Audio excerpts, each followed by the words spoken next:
Hello everyone, how are you doing? Hope everything is fine. So today I am going to explain you chapter 3rd, A Busy Day for Fatima and Ali.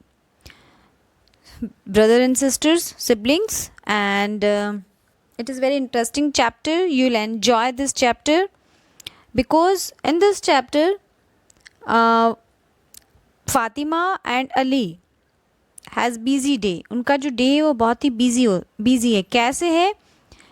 Morning से लगा के night तक की उनकी planning है पूरी, क्या वो दिन भर करते हैं. इन शॉर्ट में बता देती हूँ, वैसे आपको पता है, मैंने एक्सप्लेन किया हुआ है कि विलेज में रहते हैं इसलिए मॉर्निंग एक्टिविटीज़ इनकी जल्दी होती है और ये स्कूल भी पैदल जाते हैं, फिर पैदल आते हैं, फिर किस तरह से अपना सारा काम करते हैं सिस्टमेटिक बिल्कुल. तो ये हम इस चैप्टर में पढ़ेंगे. So let's start today session. Put your finger. Okay, जहाँ पर भी मैं रीड कर रही हूँ वहाँ पर आपको फिंगर लगानी है. ठीक है. Fatima and Ali live in a small village near Saharanpur. Saharanpur के पास एक छोटा सा गांव है जहाँ पर फातिमा और अली दोनों रहते हैं. दोनों ब्रदर सिस्टर हैं. While people in town and cities were sleeping, Fatima and Ali were having a breakfast of roti, ghee and gur with a glass of hot milk. जब सिटीज़ और शहर में है ना, सिटीज़ और टाउन्स में जब लोग सो रहे थे तब फातिमा और अली अपना ब्रेकफास्ट कर रहे थे. मॉर्निंग की बात है, early morning, near about 5 o'clock की बात होगी. और उनके ब्रेकफास्ट में क्या था? रोटी, घी, गुड़ और a glass of hot milk. देशी खाना. Their अब्बा Aslam had already gone to his sugarcane fields. उनके जो अब्बा हैं वो ऑलरेडी उनके sugarcane field पे जा चुके थे. कहने का मतलब ये है कि उनके फादर उनसे भी जल्दी उठ के चले गए. Their अम्मी Amina had milked the buffaloes, bathed, swept the 2-room house and made the rotis and sabjis for lunch. अम्मी ने भी बहुत सारा काम कर लिया. ठीक है ना. सबसे पहले तो मिल्किंग की, यानी कि बफेलोज जो होते हैं उनका मिल्क निकाला. उसके बाद में नहा भी लिया, घर भी साफ़ कर लिया और लंच के लिए रोटी सब्जी भी प्रिपेयर कर ली. तो she is super mom. She has done all the work early in the morning. Wow, great. Fatima and Ali were excited. Fatima और अली बहुत एक्साइटेड थे. एक तो स्कूल जाने का एक्साइटमेंट, और भी बहुत सारे एक्साइटमेंट होते हैं बच्चों के मॉर्निंग में. I am going to tell my friends that I had my bath in a new bathroom, said Ali. Ali ने कहा, आज तो मैं अपने दोस्तों को ये कहने जा रहा हूँ, या मैं कहूँगा कि आज मैं अपने न्यू बाथरूम में नहाया हूँ. ठीक है ना. Gopal's father also going to build a bathroom. Gopal के फादर भी नया बाथरूम बनाने जा रहे हैं. तो ये बात अली कह रहा है क्योंकि उसके घर में न्यू बाथरूम बना है और वो नहाया, उसे बहुत अच्छा लगा. तो वो अपनी खुशी को, अपनी हैप्पीनेस को शेयर कर रहा है अपनी सिस्टर्स और मॉम के साथ में.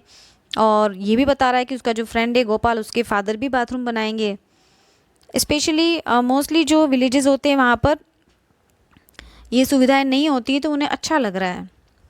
हरी, Gopal and Geeta must be waiting for us, said Fatima.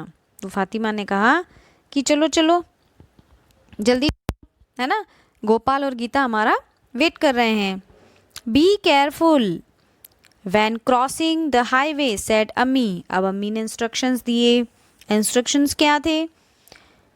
B careful when crossing the highway. जब हाईवे क्रॉस करो तब ध्यान रखना. Be careful. आगे क्या लिखा मम्मी ने, क्या बोला, sorry. The buses and trucks don't wait for anyone.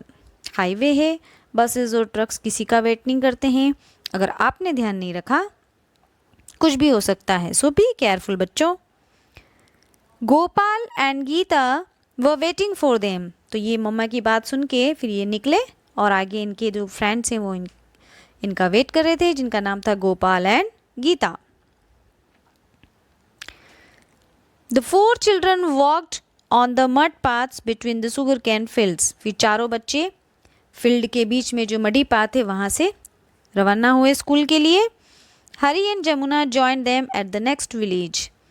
और अगले विलेज, नेक्स्ट विलेज जब आया तो वहाँ पर हरी और जमुना जो इनके फ्रेंड्स हैं, स्कूल मेट्स भी हैं, उन्होंने इनको ज्वाइन कर लिया। कहने का मतलब सारे बच्चे एक साथ मिल के स्कूल जाते हैं। ये भी एक एक्साइटमेंट होता है ना, बच्चे मिल के हाथ में हाथ पकड़ के स्कूल जाते हैं।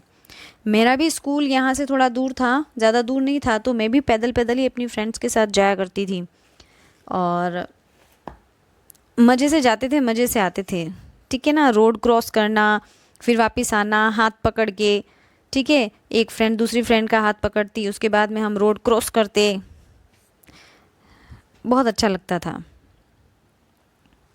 Next, their school building had only 4 classrooms. So many of the teachers taught the students under the shade of mango trees. उनकी स्कूल बिल्डिंग में ओनली 4 क्लासरूम्स थे, इसलिए बहुत सारे टीचर्स जो थे वो under the shade of mango trees पढ़ाया करते थे, टीच किया करते थे। Ali loved his maths class. Ali को उसकी मैथ्स क्लास बहुत पसंद थी। Their maths teacher mister Ravi put his black board under the tree. तो उस दिन उनके जो मैथ्स टीचर थे उन्होंने जो ब्लैक बोर्ड था वो अंडर द ट्री रख दिया। फिर क्या किया, he made them count the number of mango trees behind the school, in front of the school and to the left and right of the school. फिर school के पीछे, स्कूल के आगे, स्कूल के राइट में, स्कूल के left में जितने भी मैंगो ट्रीज थे वो टीचर ने काउंट करवाए। ठीक है, and he made them add up the numbers, और फिर उनको ऐड करवाया। ठीक है, the children learned addition that day, और इस तरह से बच्चों ने उस दिन एडिशन सीखा। ब्लैक बोर्ड पे लिख दिया होगा पीछे कितने, साइड में कितने हैं, लेफ्ट में कितने, राइट में कितने, फ्रंट में कितने, फिर इस तरह से सिखाई एडिशन टीचर ने।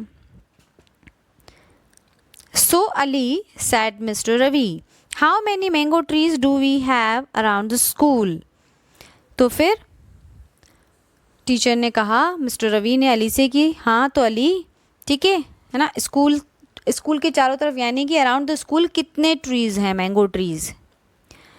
50 सर सेड अली। तो अली ने कहा sir 50।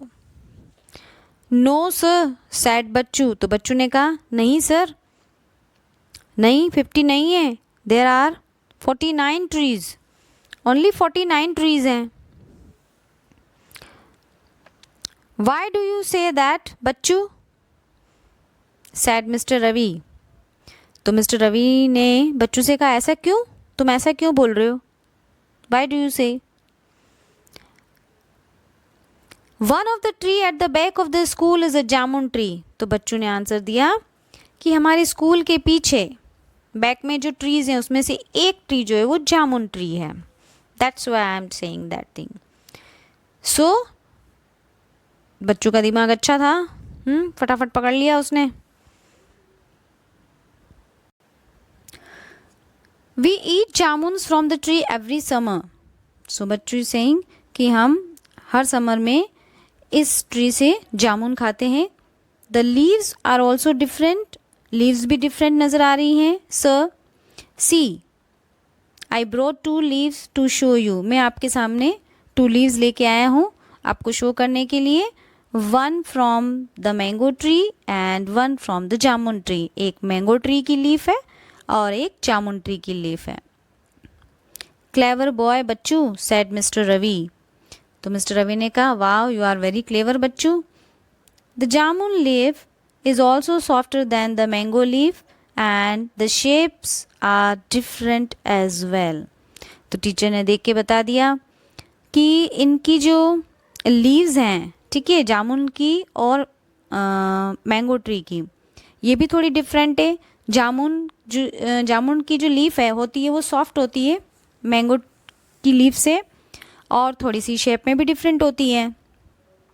Okay, the children wash their hands and set down on the grass. अब उसके बाद में क्लास होने के बाद में बच्चे उन्होंने अपने हैंड वॉश किए, लंच टाइम हो गया और ग्रास पर बैठ गए। They open their tiffin boxes, had lunch and went back to their classrooms. ठीक है, सबने अपना अपना टिफिन बॉक्स खोला, लंच किया और फिर से अपने क्लासरूम में चले गए। When it was time to go home, the children walked in groups up to the highway. जब घर जाने का टाइम आया तो बच्चे ग्रुप में हाईवे की तरफ गए, है ना, साथ में हाथ डाले. A tractor with a trolley full of sugarcane was standing at the side of the road. Road के साइड में एक ट्रैक्टर था, खड़ा हुआ था, ठीक है ना, और उसमें शुगर केन थे, full of sugar cane. Chacha Raju was sitting inside the tractor. और चाचा राजू जो थे वो उस ट्रैक्टर के अंदर बैठे हुए थे. अब come children, I have some sugar cane for you. तो राजू चाचा ने बच्चों को बुलाया कि चलो बच्चों आओ, ठीक है, ये शुगर केन लो, मैं तुम्हारे लिए लाया हूँ, ठीक है, या फिर इन्हें खाओ. एंड और क्या कहा, I have cut it into pieces, he sad. उन्होंने कहा मैंने इनको छोटे छोटे टुकड़ों में कट कर दिया ताकि तुम आसानी से खा सको. थैंक यू चाचा, सैड द चिल्ड्रन. बच्चों ने कहा thank you. They walked along the mud paths and chewed the sweet sugar cane. उसके बाद में वो शुगर केन को खाते हुए, गन्ने को खाते हुए आराम से मस्ती से फिर से उसी रास्ते से अपने घर को चल दिए. The juice trickled down Ali's chin. The children laughed happily. जो जूस था वो अली की चिन पे से नीचे टपक रहा था. ट्रिकल डाउन का मतलब होता है नीचे की तरफ टपकना. एंड चिल्ड्रन लाफ्ड हैप्पीली, और बच्चे खुशी खुशी हंसे उसे देख करके. तो अब वो घर की ओर रवाना हो गए हैं. अब उसके आगे क्या होगा, घर पे जाके उनका क्या स्केड्यूल है, बिजी स्केड्यूल है वैसे उनका, वो हम कल पढ़ेंगे. Okay, and if you have any problem then ask to me. Bye bye, take care, stay safe, stay healthy, wash your hands, do yoga, eat healthy food. Bye.